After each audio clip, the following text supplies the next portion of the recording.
Shalom, bom dia, queridos irmãos. Seja bem-vindo à nossa aula da Escola Bíblica Dominical. Hoje estaremos estudando a lição de número 12 desta revista, Práticas Bíblicas. A grande parte dos membros de nossa igreja tem feito uso dessa revista e por isso nós vamos utilizá-la, não é, como ensino para os nossos membros nesta manhã. E especialmente nessa primeira parte da revista que fala sobre a igreja, né, a visão bíblica da igreja, hoje especialmente a lição ela traz o tema A Igreja e Suas Ordenanças. Essa lição foi escrita pelo pastor Ailton Sudário, né, meu amigo pessoal, lá da ABAME, Associação Batista Metropolitana, região de Contagem, Betim, lá na região metropolitana de Belo Horizonte. Vamos orar ao Senhor primeiro, né? Coloque a sua vida no altar do Senhor.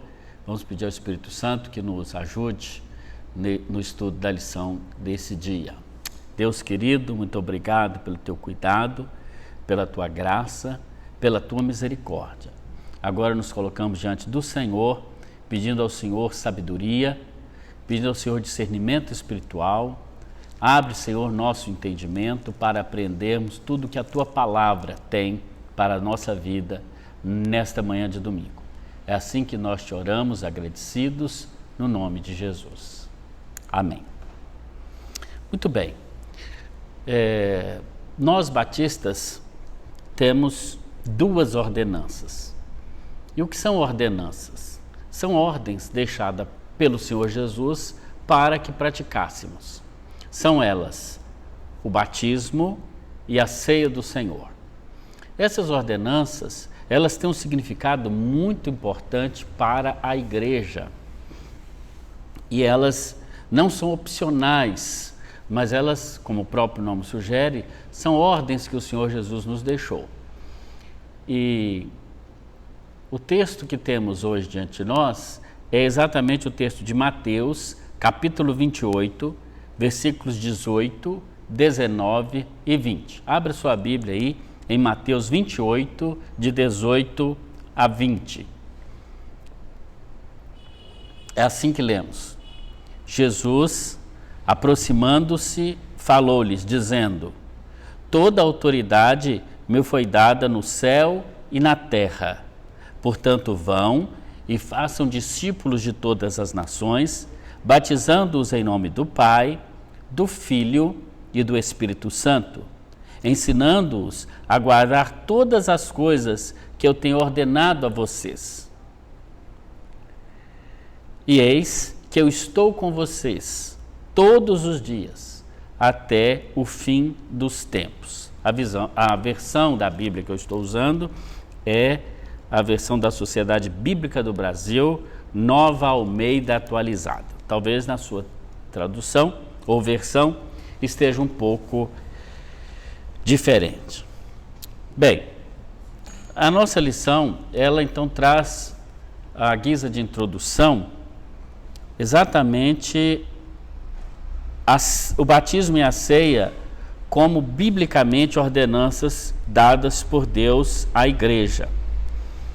E uma coisa de antemão nós já podemos deixar claro, é que as ordenanças são para os membros, para os discípulos da igreja. Então, elas devem ser observadas nessa ordem, batismo e ceia. Portanto, só devem participar da ceia, ou só devem cumprir a segunda ordenança, aqueles que já participaram da primeira ordenança. E a primeira ordenança é exatamente o batismo. Essas ordenanças, queridos, elas simbolizam verdades imprescindíveis da nossa fé em Cristo. Elas são importantíssimas, não é? Portanto, a nossa participação nelas são importantes. A aplicação para a vida que nós temos é: a igreja foi dada duas ordenanças. Você entende que a nossa participação nelas requer uma atitude prévia de entendimento e aceitação da obra salvífica de Cristo? É para você comentar isso, né? Será que a nossa participação requer alguma atitude prévia? Bem, é claro que sim. A resposta é exatamente essa. A atitude prévia que deve se ter em relação ao batismo é aquilo mesmo que está na Escritura, não é? O batismo deve ser precedido do arrependimento e da fé. Portanto, devem ser batizados, segundo a Escritura, aqueles que, de livre vontade, entregaram suas vidas ao Senhor Jesus, se arrependeram publicamente dos seus pecados e declararam, através de uma profissão de fé, a fé em Cristo Jesus como único e suficiente Salvador. O batismo, ele é inaugurado no Novo Testamento por João Batista. João é o primeiro a falar-nos, né, sobre o batismo. Um dos textos que nós podemos ler é Marcos capítulo 9,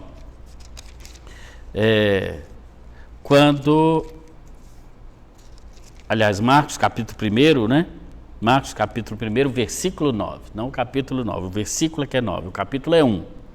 Naqueles dias veio Jesus de Nazaré da Galileia e foi batizado por João no Rio Jordão. Mostra então que João batizava pessoas, é ele que inaugura o batismo cristão.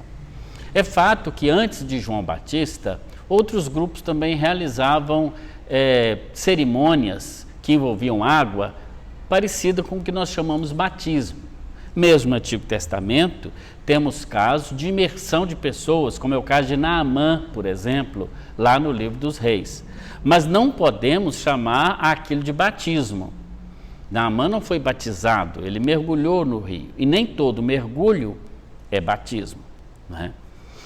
Mas Jesus nos dá o exemplo do batismo, ou seja, ele mesmo foi batizado, não porque houvesse necessidade, porque se o batismo é para pecadores arrependidos, Jesus, nesse caso, não teria necessidade alguma de ter sido batizado, absolutamente.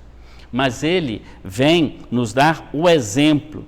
Tanto é assim que quando ele chega para ser batizado, o próprio João, não é, diz: eu é que preciso ou careço de ser batizado por ti, e vem tu a mim? E Jesus então responde a eles assim: deixa por agora, para que se cumpra a palavra de Deus. Nesse caso, então, Jesus, ele se apresenta para o batismo também em Mateus capítulo 3, dos versículos 13 até o versículo de número 17 do Evangelho de Mateus capítulo 3, né? Jesus, então, se submete ao batismo, sendo modelo para nós. Outro fato interessante sobre o batismo é quanto à sua forma, a forma do batismo, né? Ela traz um simbolismo muito interessante. Voltando ao Evangelho de Marcos, capítulo 1, versículos 9 e 10, Jesus veio de Nazaré da Galileia. Ora, então se ele veio de Nazaré da Galileia, isso já mostra que ele não era um bebê. Ele não era um bebê de dias. Jesus não foi batizado quando era um bebê. Ele foi apresentado no templo. É isso que o Evangelho nos ensina. Mas na Bíblia, nem no Novo Testamento, nem no Antigo Testamento, não temos qualquer exemplo, qualquer mandamento que nos ensine a batizar bebês. Esta prática, cremos, ela veio de um aprendizado com, principalmente, uma prática católica romana.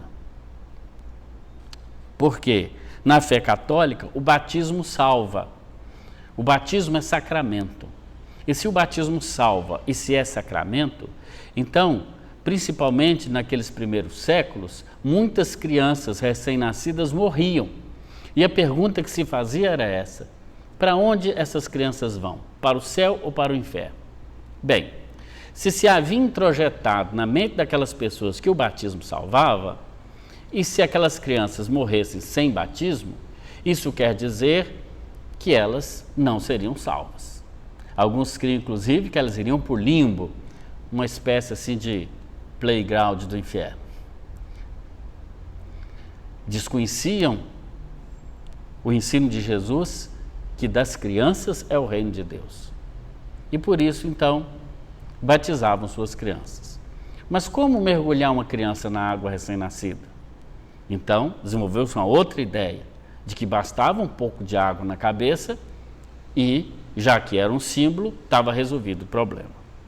Aliás, nós encontramos esse tipo de orientação numa literatura bem antiga, assim, do primeiro, no máximo segundo século, uma literatura chamada Didaquê.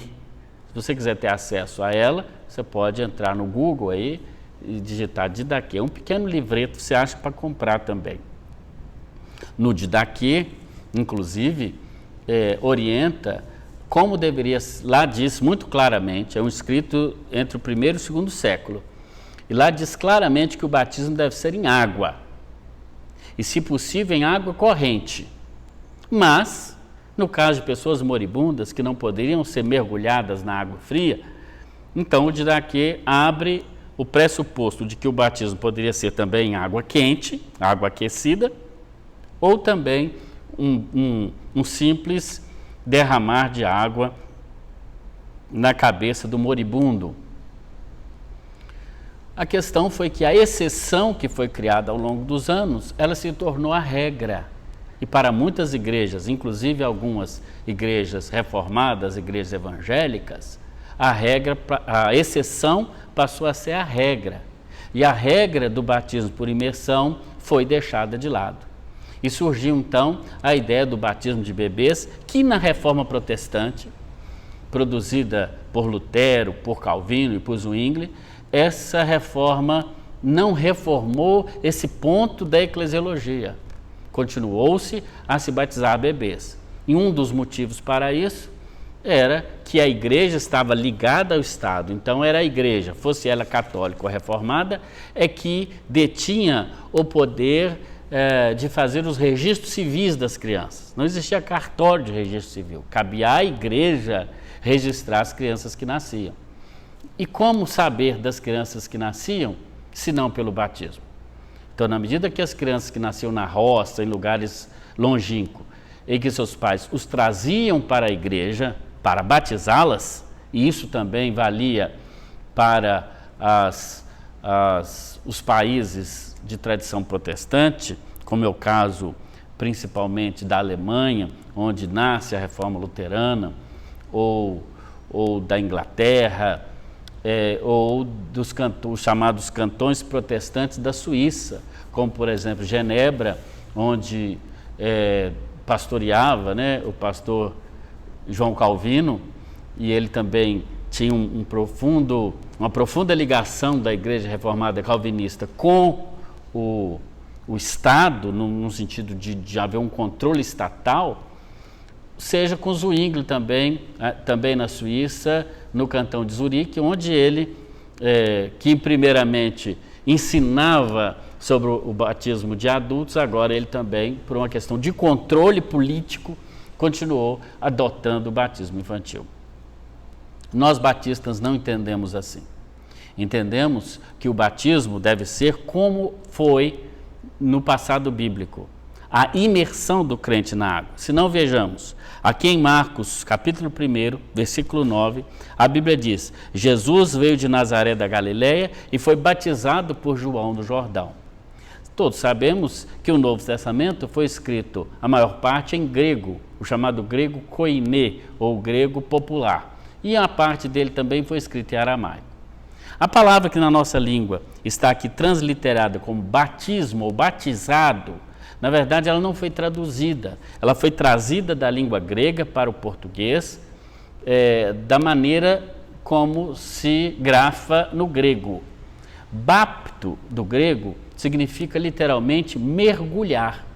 Então, se fôssemos traduzir esse versículo 9 do capítulo 1, seria assim: naqueles dias, Jesus veio de Nazaré, então ele não era um bebê, era um adulto, e foi mergulhado por João no Rio Jordão. Ele foi mergulhado, porque há um simbolismo profundo no mergulho. Os essênios, de onde se acredita que João tenha aprendido a prática do batismo, os essênios, que era uma denominação do judaísmo, eles também tinham ritos de batismo mergulhando as pessoas na água. Outra coisa, se o batismo fosse uma mera aspersão de água na cabeça do candidato, João não precisava ficar no Rio Jordão e as pessoas andarem léguas, quilômetros para ir se encontrar com ele. Absolutamente. Bastava ele sair de casa em casa pregando o arrependimento, com uma caneca na mão, ele ia pegando água e batizando as pessoas. Mas o texto sagrado diz que João batizava em Elim, porque ali havia muita água. Ora, então é necessário muita água para o batismo. E outro, o versículo 10 desse mesmo capítulo 1 de Marcos, nos traz uma informação muito interessante. Diz assim: logo que saiu da água. Ora, se Jesus saiu da água, é porque ele entrou na água. E se ele entrou na água, não faz sentido que não seja para ser mergulhado. Cremos que assim é o sentido bíblico do batismo. E quando Jesus ensina agora em Mateus 28 a respeito do batismo cristão, ele está também exatamente querendo ensinar para os seus discípulos que aquele rito, ele era mais do que um mero rito. Ele era principalmente uma identificação de alguém que se arrependeu dos seus pecados e que está pronto para viver uma nova vida com Cristo. Em Romanos capítulo 6, no versículo 4, o apóstolo Paulo, ele, traz a teologia do batismo, como foi próprio de Paulo, trazer a teologia sobre muito da prática dos cristãos. A prática cristã, ela surge primeiro, depois é que vem a teologia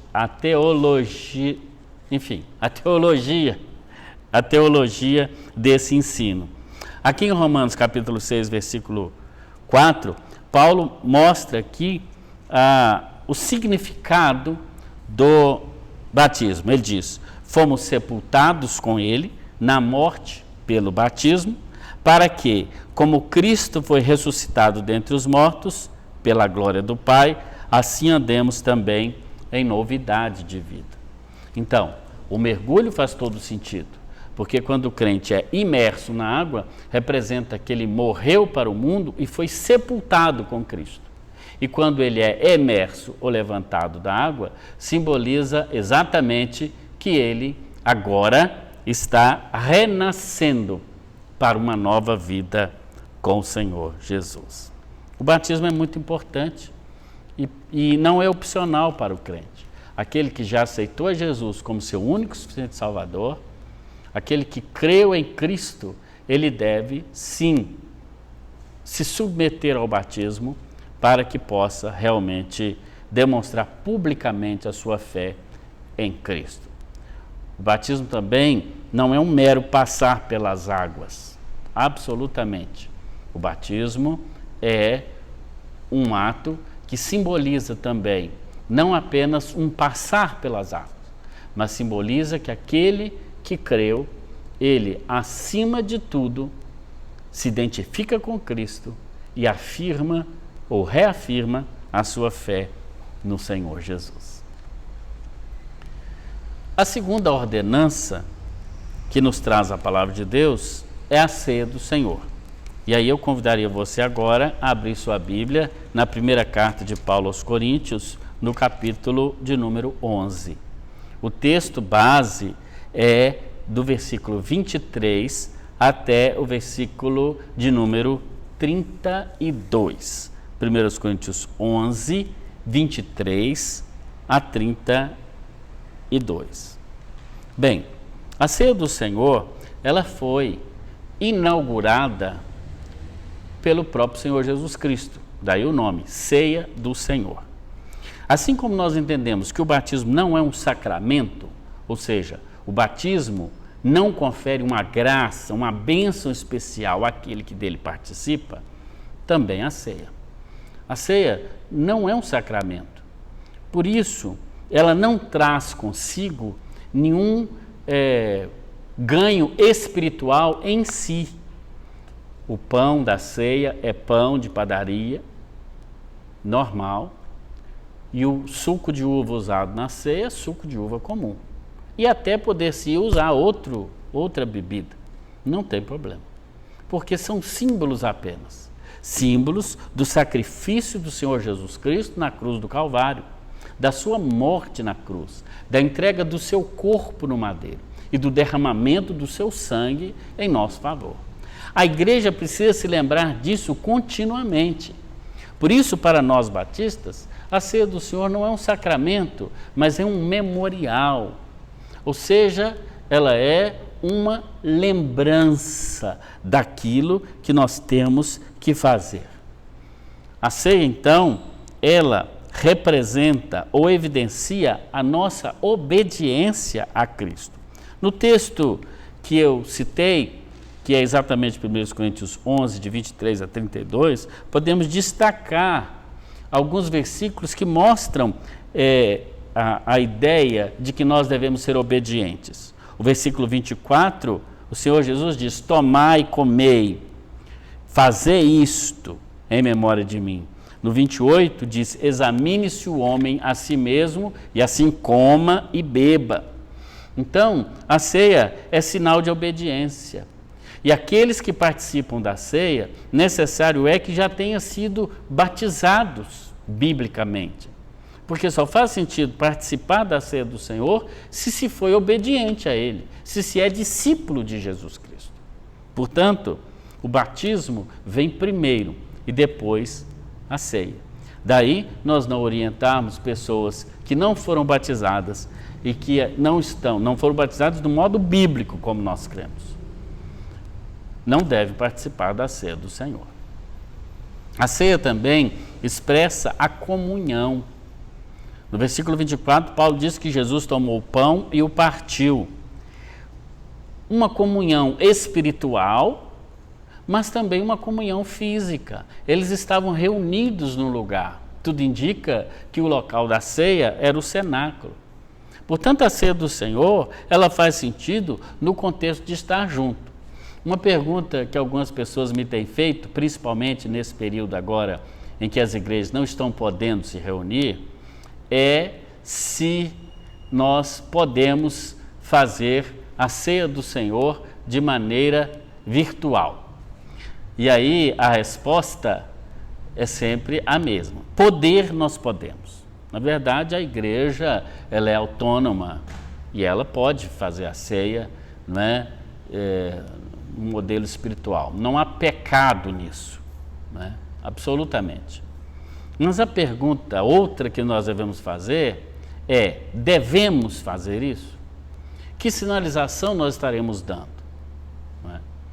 Isto porque, se a ceia não é um sacramento, ela não confere uma bênção especial, o que justifica fazermos a ceia de modo virtual, cada um na sua casa? Não justifica, não é? Então, muito embora fosse um ato até interessante, mas não é necessário, vamos dizer assim. Eu creio que a própria possibilidade de nos vermos por esse meio virtual, não é? Isso já nos traz a comunhão. Não é participando da ceia à distância ou não participando que que vai resolver alguma coisa, não é? Então, por hora, pelo menos, por exemplo, já fica aqui de orientação aos irmãos, por hora não faremos a ceia assim à distância. De repente, se essa pandemia durar muito mais do que imaginamos, né, a minha esperança é que muito em breve já estejamos juntos. Mas se demorar, 6 meses, aí sim eu creio que justificaria, porque teria passado um tempo muito grande, um lapso de tempo, e aí, como a Bíblia diz, fazer isso em memória de mim. Se é para se relembrar, é preciso fazer de quando em quando. Mas eu creio que ainda não é o tempo para isso. Não se passou tanto tempo assim a ponto de nos esquecermos do sacrifício de Cristo Jesus.